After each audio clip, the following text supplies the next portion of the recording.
Imagine a hostile environment. It's not the African savanna, nor the ocean floor. It's much worse. It's everyday human life. Here, the most dangerous creature has neither fangs nor claws. It has emotions. And unlike the lion that attacks out of hunger or the shark that follows instinct, this curious animal usually attacks its own future. Welcome to the silent study of a behavior as common as it is self-destructive. Obeying impulse. The specimen feels something. Anything. Anger, desire, fear, vanity, urgency, and without any analysis of the environment, without observing risks or consequences, it acts quickly, proudly, and almost always regrets it later, when it's too late to pretend it was just a moment. The mistake isn't in feeling. Feeling is the nervous system functioning. The mistake is transforming every sensation into an executive order. The mistake is acting as if every emotion were an absolute truth sent directly from the universe. If that were the case, half of humanity would already have been wiped out by messages sent at 3 in the morning, decisions made in bank queues, and typed responses filled with anger and zeros. But the impulse is seductive. It promises immediate relief, and the human brain, that brilliant and lazy organ, loves immediate relief. It doesn't care about the long-term impact. It wants to stop feeling discomfort. Now, even if the price comes later, in installments of shame, loss of respect, or emotional chaos. Pay close attention. When the impulse arises, it doesn't knock on the door. It invades. It creates an artificial sense of urgency, as if something terrible will happen if you don't react immediately. It's almost a surprise attack. The heart races. The mind narrows. The long-term vision disappears. At that moment, the average human being goes into automatic mode. They believe they are being authentic, when in reality, they are being predictable. Extremely predictable as an animal trained to press a button in exchange for a reward. Only here the reward is momentary and the punishment is lasting. Modern environments are veritable laboratories of stimulation. Social networks, notifications, artificial conflicts, shallow opinions with a warlike tone. Everything is designed to provoke a reaction. The faster, the better.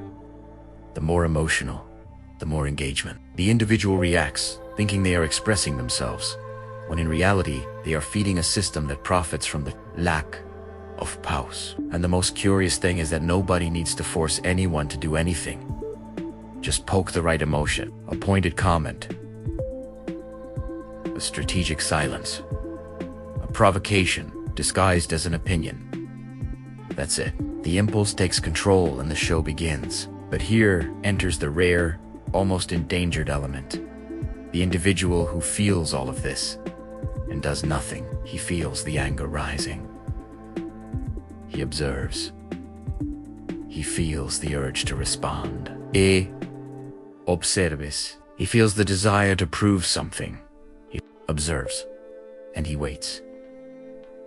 This behavior confuses others, because the system expects a reaction. When there is no reaction, the system fails. It's like a predator that advances and realizes the prey isn't running.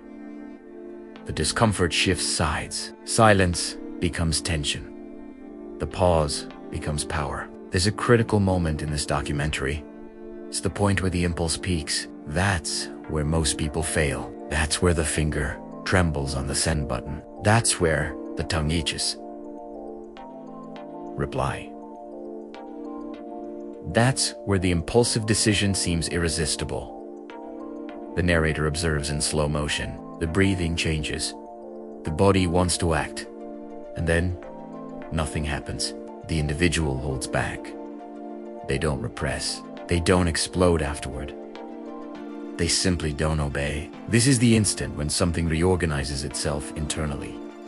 A hierarchy shifts. The emotion realizes it's no longer in control alone.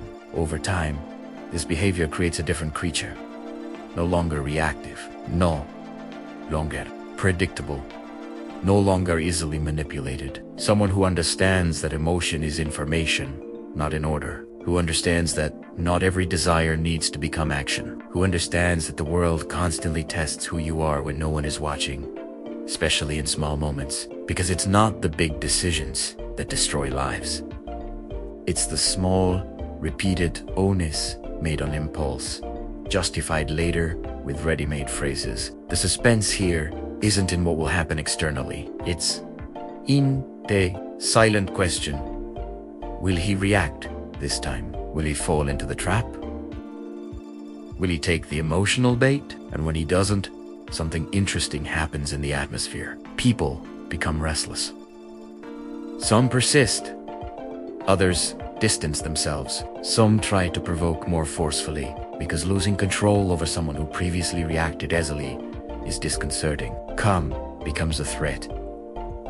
Pause becomes dominance. In the climax, it becomes clear that true power is not about controlling others. It's about controlling one's own inner movement. Those who learn not to obey impulse gain time, and time is the most undervalued currency in the modern world. Time to think, time to choose, time to act with intention. While others spend their time putting out emotional fires, this person builds something invisible, yet solid: respect. First, for themselves, then, inevitably, for others. If you've made it this far, you've probably already recognized this behavior in someone else, or in yourself, and comes the question that concludes this observational experiment. What was the most dangerous impulse you ever managed to control? Or the one you couldn't control and learned the hard way? Write it in the comments. Real stories say a lot about who is awake and who still lives on autopilot. If this video made you see your own behavior differently, leave a like. This helps the algorithm another great predator bring this content to more people. And if you want to continue observing the human mind with this level of clarity, subscribe to the channel. Here, we don't react on instinct. We study the environment and choose when to act.